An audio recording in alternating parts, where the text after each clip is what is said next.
महंगाई और बेरोजगारी की चर्चा होती है तो चर्चा में आते नहीं, सदन में वॉकआउट कर जाते हैं। अभी निर्मला जी ने विस्तार से उत्तर दिया कि कोविड की समस्याओं के बावजूद भारत की आर्थिक व्यवस्था दुनिया के कई बड़े देशों की तुलना में अच्छी है, सबसे अधिक पूंजी निवेश हुआ है और दुनिया के बड़े बड़े संस्थाओं ने भी भारत के आर्थिक मैनेजमेंट की तारीफ की है। इसी महंगाई और कोविड के बावजूद 200 करोड़ फ्री वैक्सीन लगाया गया और बाकी 80 करोड़ लोगों को आज तक भोजन कराया जाता है। तो जब भी चर्चा होती है तो कांग्रेस पार्टी चर्चा करके भाग जाती है। साफ झूठ बोला राहुल गांधी ने। मैं आरोप जिम्मेदारी से लगा रहा हूं। अभी 2 दिन पहले जो सदन की चर्चा हुई उसमें कांग्रेस पार्टी के लोगों ने भाग लिया कि नहीं लिया? बड़े तीखे निम्न स्तर के आरोप लगाए कि नहीं लगाए? ये झूठ क्यों बोला राहुल गांधी ने कि उनको बोलने दिया था? ये देश को बताना जरूरी है। तो महंगाई और बेरोजगारी एक बहाना है, सही कारण है ईडी को धमकाना, डराना और परिवार को बचाना। यह है पूरा मामला। मैं पुनः इसको कहूंगा, महंगाई और बेरोजगारी की चर्चा एक बहाना है, मूल रूप से ईडी को डराना, धमकाना और परिवार को बचाना है।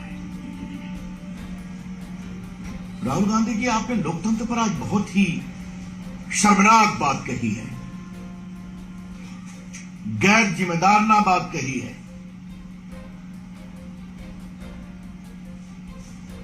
राहुल गांधी को हम क्या कहें? उनकी दादी जी ने देश में इमरजेंसी लगाई थी।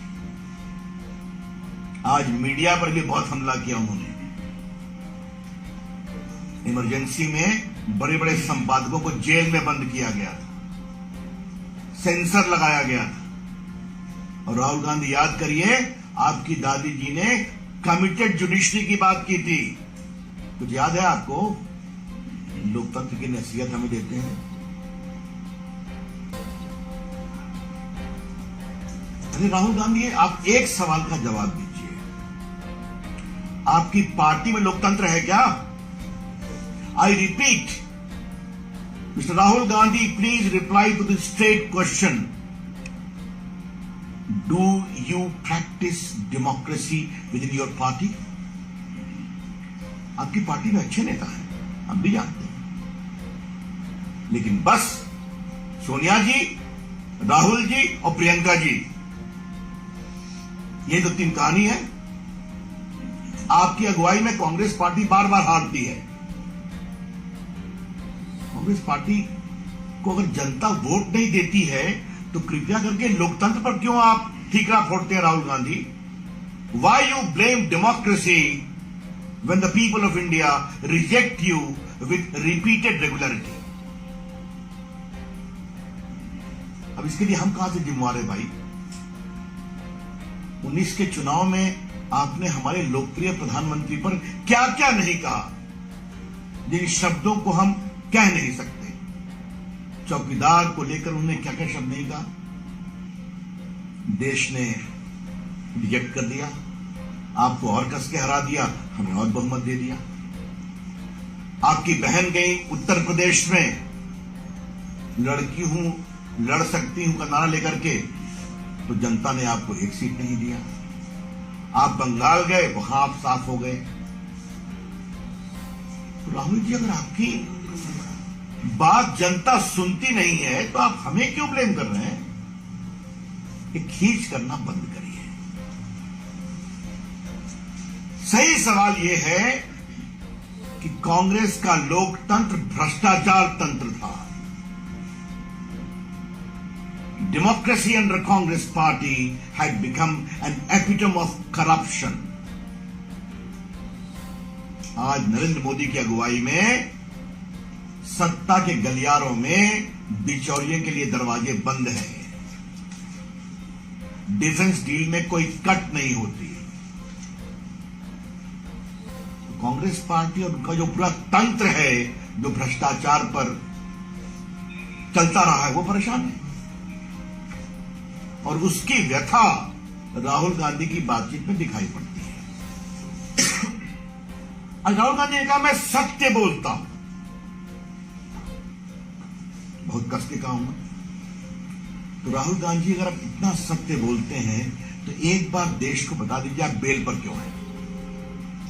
I repeat, if Rahul Gandhi was proudly claiming that he speaks truth and only truth, and Mr. Rahul Gandhi, please tell the nation, why are you on bail? And in what offense are you on bail? आज देश को बताना जरूरी है ये पूरा national Herald का मामला क्या है। ये पूरा केस हमारी सरकार के आने के पहले फाइल है, और हमारी सरकार के आने के पहले इस पर मजिस्ट्रेट के यहां कंप्लेंट हुआ, और कंप्लेंट होने के बाद उन्होंने कॉग्निजेंस लिया, और कॉग्निजेंस लेकर करके क्या आरोप लगा, 420 धोखाधड़ी, 120B षड्यंत्र, बाकी भी लगे। And the court found that this appears to be a clear case of cheating and conspiracy to grab public property. आज मैं देश को बताना चाहता हूं क्योंकि राहुल गांधी झूठ बोले, इस सच्चाई को नहीं बताए कि क्यों बेल पर हैं। नेशनल हेराल्ड एक पुराना अखबार था आजादी के आंदोलन का, नेहरू जी के समय का था, नहीं चल पाया। 80 करोड़ से ऊपर की देनदारी थी। 2010 में एसोसिएटेड जर्नल जो अखबार निकालता था, उसने इस पूरे को यंग इंडिया को शेयर दे दिया। सिर्फ 5 लाख रुपए जमा किए गए थे, याद करिए, जिसमें ये यंग इंडिया बनी थी। यंग इंडिया के डायरेक्टर्स कौन थे? सोनिया जी 38%, राहुल गांधी 38%, और बाकी मोतीलाल जी और ऑस्कर फर्नांडिस जो नहीं रहते। इन्होंने मात्र 50 लाख रुपया दिया कांग्रेस पार्टी को, नेशनल हेराल्ड को, और कांग्रेस पार्टी ने 80 करोड़ का लोन माफ कर दिया। वो 50 लाख रुपये भी मीडिया में चर्चा हवाला से आए। तो अर्थात मात्र 5 लाख रुपये लगाकर 5000 करोड़ की नेशनल हेराल्ड की संपत्ति दिल्ली में, मुंबई में, लखनऊ में, पटना में, मोहाली में, सब इस फैमिली कंट्रोल ट्रस्ट में आ गई। यही तो कहानी है। क्या सच्चाई नहीं कि राहुल गांधी और सोनिया जी दिल्ली हाईकोर्ट में क्वेश्चनिंग के लिए गए, वहां रिजेक्ट हो गया, सुप्रीम कोर्ट गए, वहां रिजेक्ट हो गया, तो बेल लेना पड़ा। बाद में इनकम टैक्स की कार्रवाई हुई, उसमें भी वो हारे, ट्राइब्यूनल में गए, उसमें भी हारे, टैक्स लगा। राहुल गांधी की अगर कोर्ट आपको बेल नहीं देती है, अगर आपका कंप्लेन भ्रष्टाचार का क्वाश नहीं होता है, तो आप इंस्टीट्यूशन को ब्लेम करेंगे? क्या मतलब है इसका? भारत की न्यायपालिका आजाद है, भारत की जुडिशरी की चर्चा दुनिया में होती है, और आपने बार बार कहा ऑल इंस्टीट्यूशंस। इलेक्शन कमीशन देश का चुनाव कराता है, आज सब कुछ इलेक्ट्रॉनिक है, ईवीएम से है, आपको वोट नहीं मिलता, आप हार जाते हैं, तो आप इंस्टीट्यूशन को ब्लेम करेंगे। आप संसद चलने देते नहीं है सिर्फ अपने परिवार को बचाने के लिए, और आप इंस्टीट्यूशन को ब्लेम करेंगे। और मीडिया आपकी सच्चाई लिखे तो आप बिके हुए हैं, और प्रेस कॉन्फ्रेंस करके आप विदेश चले जाते हैं। तो if you are so much non serious about politics, then Rahul Gandhi, don't blame the institutions. आज मुझे राहुल गांधी से एक बार बात कहनी है। राहुल गांधी जी, आप मोदी जी की आलोचना करिए, आप बीजेपी की आलोचना करिए, लेकिन अब आप देश की आलोचना कर रहे हैं और अपने राजनीतिक स्वार्थ, भ्रष्टाचार से बचने के लिए अब आप पूरे देश की आलोचना कर रहे हैं, देश के संस्थानों की आलोचना कर रहे हैं। Mister Rahul Gandhi, stop demeaning the institutions of India to safeguard your own corruption and misdeeds. आप राहुल गांधी इंस्टीट्यूशन की बात करते हैं,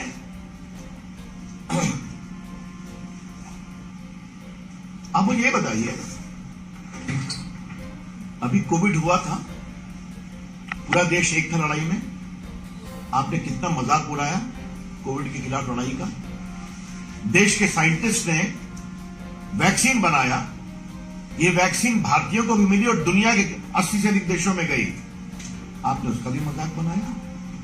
देश को जगाने के लिए यह कहा गया कि हम लोग सब लोग बताएं, वैक्सीन लें और अपनी फोटो अपलोड करें ताकि देश की जनता को प्रेरणा मिले। आपने और आपके नेताओं ने कभी किया क्या? यह है आपका संस्थाओं का सम्मान, राहुल गांधी। और आपकी प्रेस कॉन्फ्रेंस बहुत रोचक दिन हुई है राहुल गांधी। एक बात मैं कहना चाहूंगा, आज है 5 अगस्त, आज के दिन धारा 370 समाप्त करने का ऐतिहासिक निर्णय हुआ था। आज जम्मू कश्मीर में तिरंगा लहरा रहा है, लोग जय जयकार कर रहे हैं, और आप तिरंगे का अपमान। और उनके साथ जो बैठे हुए थे माननीय मुख्यमंत्री जी, वो हिटलर को कोट कर रहे थे। हिटलर को कितना पढ़ा है याद करिए। अगर तानाशाही इस देश ने देखी है तो कांग्रेस के राज में देखी है। इमरजेंसी के समय जब जजेस सुपरसीड हुए, जब नेताओं को मीसा में बंद किया गया, जब लोकनायक जयप्रकाश जैसे महान नेता, किडनी खराब थी, उनको भी जेल में बंद किया गया, संपादक गिरफ्तार हुए, कमिटेड जुडिशरी की बात की। तो राहुल गांधी कृपया करके ये सब ज्ञान न दें। एक बात हमें और कहनी है, आपने व्यापार तो बहुत सुना होगा, लेकिन हम देश की ओर से जरूर सवाल उठाना चाहेंगे कि मात्र 5 लाख की कंपनी बनाकर 5,000 करोड़ की संपत्ति कैसे आती है, वो भी दिल्ली में, मुंबई में। ये सब सरकारी जमीन पर बड़ी बड़ी बिल्डिंग बनी, आज सब उनके कंट्रोल में है। ईडी के अंदर वो क्या बोल रहे हैं, नहीं बोल रहे हैं, वो तो मुझे कुछ नहीं कहना है। लेकिन आज मुझे बहुत गर्व से कहना है कि नरेंद्र मोदी जी की सरकार ने भ्रष्टाचार के खिलाफ बहुत प्रामाणिक काम किया है। गरीबों के लिए डायरेक्ट बेनिफिट ट्रांसफर, लाखों करोड़ रुपए उनके अकाउंट में पहुंच रहे हैं कि नहीं पहुंच रहे हैं, बिचौलिए साफ हैं। सरकारी ठेके में, डिफेंस की खरीदगी में, आपूर्ति में बिचौलियों के रास्ते बंद हैं, और जितने बिचौलिए आ रहे हैं सबके संबंध कहां है, ये बार बार सामने में आ रही है। राहुल गांधी क्या चाहते हैं? भ्रष्टाचार के खिलाफ ईमानदारी से कार्रवाई नहीं हो क्या? ये कार्रवाई कभी नहीं रुकेगी, ये देश अपेक्षा करता है।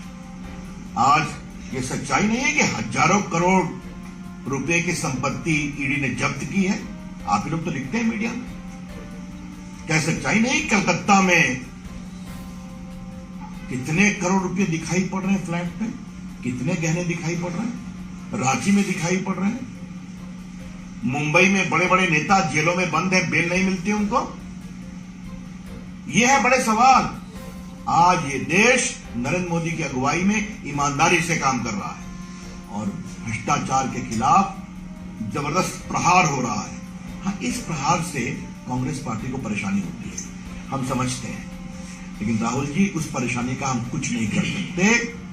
जो आपने करा है वो आपको भोगना पड़ेगा। अगर 5 लाख रुपए की संपत्ति लगाकर हवाला के माध्यम से पैसा लेकर 5,000 करोड़ की संपत्ति अगर आपको पास आती है तो आपको इसका जवाब देना पड़ेगा, ट्रायल फेस करना पड़ेगा, ईडी के सवालों का जवाब देना पड़ेगा। एक और बात मुझे कहनी है जिसका मुझे बहुत दुख लगा है। राहुल गांधी ने आज स्टार्टअप का मजाक उड़ाया है। राहुल गांधी आईटी को आप समझते हैं क्या? अरे बात मैं बहुत गंभीरता से पूछ रहा हूं। राहुल गांधी जी स्वयं कितना अध्ययन करते हैं इस पर हम चर्चा कर सकते हैं, लेकिन क्या उनको सही जानकारी मिलती है क्या कि भारत का स्टार्टअप मूवमेंट आज दुनिया का तीसरा चौथा नंबर पहुंच गया है कुछ वर्षों में? राहुल गांधी, आपको पता है क्या कि भारत के स्टार्टअप मूवमेंट में 100 स्टार्टअप यूनिकॉर्न हो गए? ये नौजवान बच्चे हैं। राहुल गांधी, यूनिकॉर्न का मतलब आप समझते हैं? यूनिकॉर्न का मतलब होता है $1 बिलियन रेवेन्यू, 7,000 करोड़। और ये 25-30 साल के बच्चे नरेंद्र मोदी की अगुवाई में, प्रोत्साहन से आज दुनिया में भारत का परचम लहरा रहे हैं। राहुल गांधी जी, आपको पता है कि आज दुनिया की तमाम आईटी कंपनियों के सीईओ भारतीय हैं, अधिकांश के? राहुल गांधी जी, आपको पता है कि आज इंडियन आईटी इंडस्ट्री का आदर पूरी दुनिया में होता है? आज आपको पता है कि किस तरह से digital India, digital payment, direct benefit transfer, Covid के समय जिस तरह से 200 करोड़ लोगों को वैक्सीन दी गई और उसकी पूरी सूचना मोबाइल पर अवेलेबल थी डिजिटल माध्यम से, ये कुछ जानने की कोशिश की है आपने? और आपने स्टार्टअप पर मजाक कर दिया। ये बहुत दुर्भाग्यपूर्ण है और इसकी मैं भर्त्सना करता हूं। बेरोजगारी की दिशा में भी बहुत काम हो रहे हैं। सड़कें बनती हैं तो नौकरी मिलती है कि नहीं? अगर हर गांव में बिजली जाती है तो नौकरी मिलती है कि नहीं? अगर आज भारत में पूंजी निवेश हो रहा है मैन्युफैक्चरिंग में, मोबाइल 2 से 270 हो गया, आज बड़ी बड़ी कंपनियां फॉक्सकॉन, पेगाट्रॉन, विस्ट्रॉन भारत में मोबाइल बना रही हैं, उसमें नौकरी मिलती है कि नहीं मिलती है? आप मुझे बताइए। तो आज मैन्युफैक्चरिंग बढ़ रही है, बाकी बढ़ रही है, नौकरी मिल रही है। हाँ, कोविड से कठिनाई आई है, लेकिन भारत के अंदर की ताकत मजबूत है, उसको हम ठीक करेंगे। तो आज का राहुल गांधी का पूरा प्रेस कॉन्फ्रेंस, और एक रोचक बात मैं कहूंगा, इसमें भी प्रेस को वो अकेले हैंडल करने की हिम्मत नहीं दिखा सके। एक मुख्यमंत्री जो उनसे पहले बोलने लगे, अभी उनका अंदरूनी विषय है। हम लोग का एक सिस्टम है कि जिसकी प्रेस होती है वो सबसे पहले बोलते हैं। एक बात जयराम रमेश ने हमारे प्रधानमंत्री पर कही, वो प्रेस नहीं करते, राहुल गांधी प्रेस करते हैं। मिस्टर जयराम रमेश, हमारे प्रधानमंत्री देश से बात करते हैं, पूरे देश में घूमते हैं, पूरी दुनिया में घूमते हैं, सबों के सवालों के जवाब देते हैं और पूरे देश का मान बढ़ाते हैं। संसद के अंदर जवाब देते हैं ना, तो आप उनका उत्तर सुनते हैं क्या? कांग्रेसी लोग शांत हो जाते हैं उनके उत्तर सुनकर। तो इस तरह की हल्की बातें करना बंद करें।